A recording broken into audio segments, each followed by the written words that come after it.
This Unapologetically Angel podcast. Now, the numbers from the podcast shows that fans are sick of it. Once again, I can't make this up. I'm showing y'all right now. She might need to get Casanat to come on to say. Genuinely stunned when I checked the view count on Angel Reese's latest podcast episodes. We're talking about episodes struggling to reach even 70 views. A shocking drop for someone who was once one of the most talked about names in women's sports. One episode, featuring Jada Cheeves and Des Dior, barely pulled in 66 views. That's not a typo. And the content? A surprising shift from sports to a full hour about dating wealthy men. Even Angel's core basketball fans were left scratching their heads, wondering if they'd click. Angel Reese's latest podcast decision has left her listeners disappointed, primarily due to her choice of guest. Yeah, I think a lot of people were like, who cares about these people? Honestly. What started as a noticeable dip in viewership quickly turned into a full-on disaster when Reese fired back at critics, bluntly telling them to shut the F*** up. It wasn't just tone-deaf. It added fuel to an already burning fire. Fans who were already disappointed by the content now began questioning her character. It was no longer just about the show. It became a matter of trust. And just like that, comparisons to Caitlin Clark's focused and highly successful off-season began to surface, highlighting an even sharper contrast. From hosting fellow athletes like Dejanay Carrington, Skylar Diggins-Smith, and basketball legend Lisa Leslie, to musicians like Sexy Red, Glorilla, and more, the Sky Forward received positive feedback from listeners and viewers. However, the most recent episode received mixed decision to bring on Jada Cheeves and Des Dior, two guests more known for Instagram fame and celebrity drama than anything sports-related, was a sharp departure from what fans had come to expect. Her show had built its following on thoughtful basketball discussions and engaging conversations with fellow athletes. Instead, this episode felt more like an extended reality TV audition, filled with endless talk about dating standards and no mention of basketball. Fans who tuned in for hoop talk ended up getting an unexpected lecture on luxury dating preferences. Reese's podcast featured reality stars Jada Cheeves and Des Doria? I don't know. I don't even care. Who discussed their experiences on season 1 of BET's The Impact Atlanta, as well as their candid views on online criticism, dating, and careers. It wasn't just boring. It felt like a bait and switch. This wasn't the gritty, passionate Angel Reese fans had followed since her LSU days. This version seemed more focused on chasing clout than building a meaningful platform. Comments poured in. I feel like she's forgetting why we started. Regarding relationships. As for Reese, she mentioned men's insecurities when it comes to women earning a higher income than their partners. Is that still a thing? That still bothers people? Okay. Quote, a lot of men don't also like women. My God, the grammar. What the bleep? A lot of men don't also like women that got their own. My God, folks. You read quotes from her, your IQ points just... Genuinely stunned when I checked the view count on Angel Reese's latest podcast episodes. We're talking about episodes struggling to reach even 70 views. A shocking drop for someone who was once one of the most talked about names in women's sports. One episode, featuring Jada Cheeves and Des Dior, barely pulled in 66 views. That's not a typo. And the content? A surprising shift from sports to a full hour about dating wealthy men. Even Angel's core basketball fans were left scratching their heads, wondering if they'd clicked on the wrong show. Following the interview, fans expressed their dismay over the responses they gave about money and relationships, feeling it overshadowed other important topics. Quote, they said a lot of nothing. The responses are dumb. And the numbers, brutal.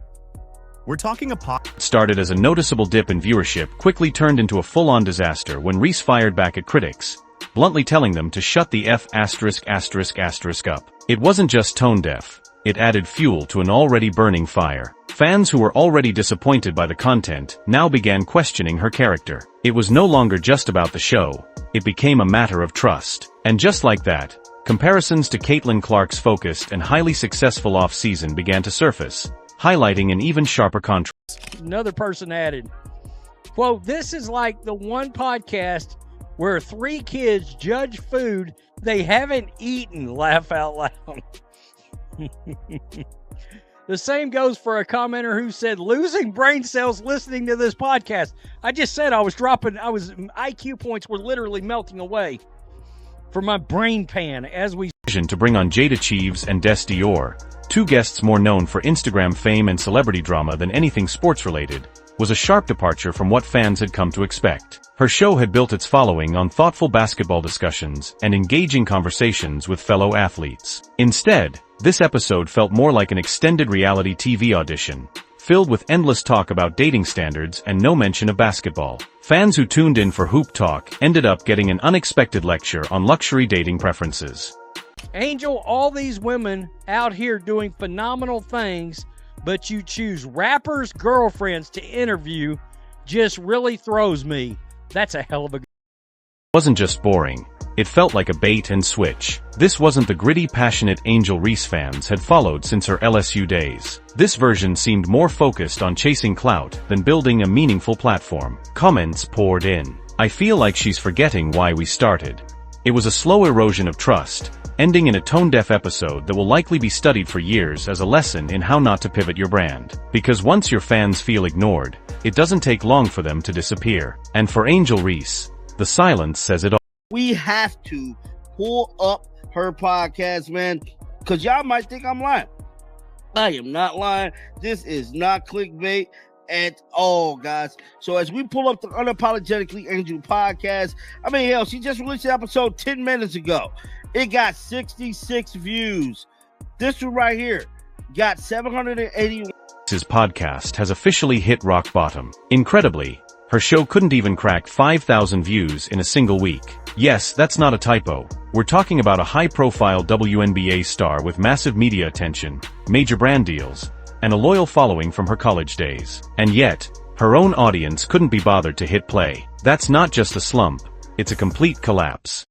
I mean, Angel Reese haven't got over 5,000 views in over a week, dog. What makes it even worse is how fast it all happened. This wasn't a slow fade or gradual loss of interest. It was a full-blown nosedive. Her analytics looked like a blocked shot that never left the paint. One moment, she had a consistent, if modest, base of loyal listeners. Then, almost overnight, it all vanished. And the timing? Not subtle. The moment she dropped that now infamous episode, packed with tone-deaf commentary and reality TV fluff, the bottom completely fell out. Interview. And it seemed like everything went downhill after this interview, bruh. I can't even lie. But it's looking like it's been going downhill since before this damn interview. I can't even lie to you.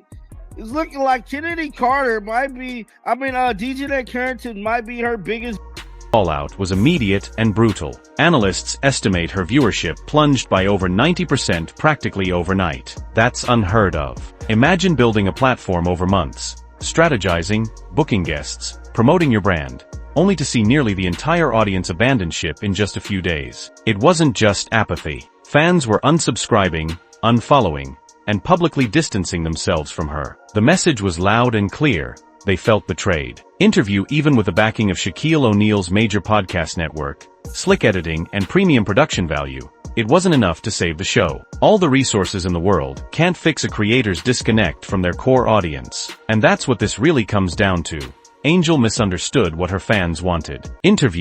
You going in terms of breaking it up, but damn, dog, it ain't looking good for Angel, bruh.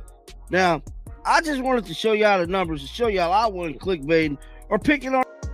They screamed that her audience didn't want pop culture gossip, glamorized dating rants, or celebrity guest appearances with nothing to say. They wanted basketball. They wanted behind-the-scenes insights. They wanted the authentic Angel Reese, the one who earned their respect on the court. What they got instead felt like a complete betrayal. She's had a lot of like rappers and these what I call D-list celebrities, which is the reality TV show. That's a D-list celebrity. They're not an actual celebrity, really and truly. You know, it's not like they won American Idol, right? Instead of hearing her fans out, Angel dropped a grenade on her own credibility. When viewers expressed frustration, she didn't engage, explain, or adjust. Nope. She snapped back on Twitter with a now infamous "shut the F*** up." Those 4 words turned an already bad look into a full-blown identity. A social media user left a harsh comment, wrote the least informative podcast on earth. Yeah. You think about it. She had every opportunity to pivot gracefully, acknowledge the feedback, maybe say she was trying something new, and promise more basketball-focused content. It would have been simple damage control, but instead, she poured gasoline on the fire. Her defiant tweet came just hours before the media started running stories about her podcast's dismal numbers, cementing one of the biggest self-inflicted implosions we've seen in women's sports.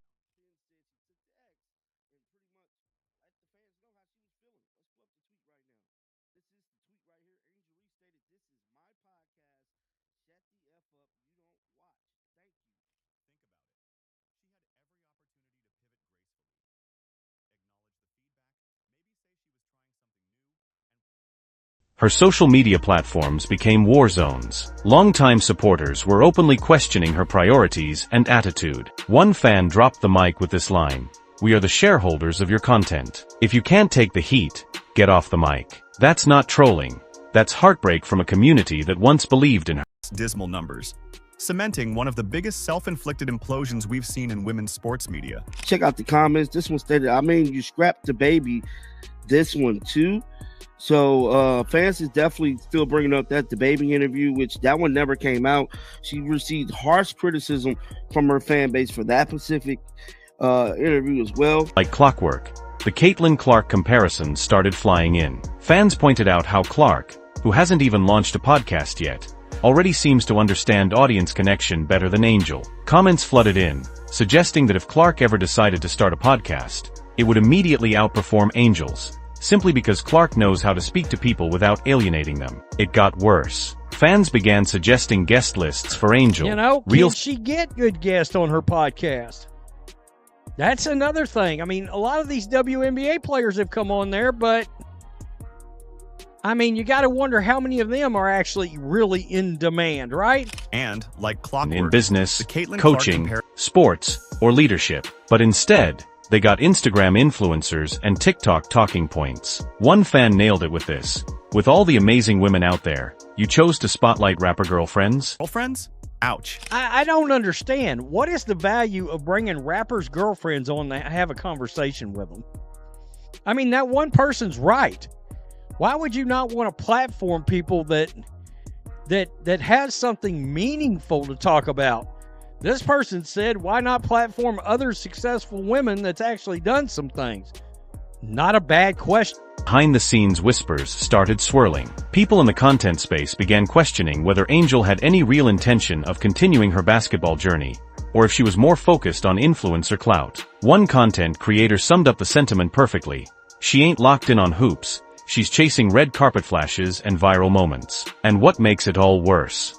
It was so preventable. A single meeting with a PR consultant would have told her to thank her fans, explain the experiment, and pivot the content accordingly. Instead, she decided to burn the bridge with go subscribe at your own damn peril at this point. That's saying something when, look, you gotta go seek out her podcast on an app, then subscribe to it, decide you want to listen to it, and then you've made it this far, and you're like, nah, I'm tapping out of this horse shit. It's terrible. Isn't just to her podcast performance, it's to her brand. When athletes lose trust with their audience, the consequences go far beyond view counts. Brands take notice, sponsors hesitate, and teammates notice. When fans start booing instead of cheering, it's a domino effect. This entire saga has become a cautionary tale, a masterclass in how not to manage your platform. And remember, this wasn't a rookie mistake from someone with no help. This was a professionally backed media product, launched by a major name under the umbrella of Shaquille O'Neal's media empire. Yet somehow, it all fell apart because Angel lost sight of one thing: the people who made her a star in the first place. Is the shtick for Angel Reese, is it starting to wear thin?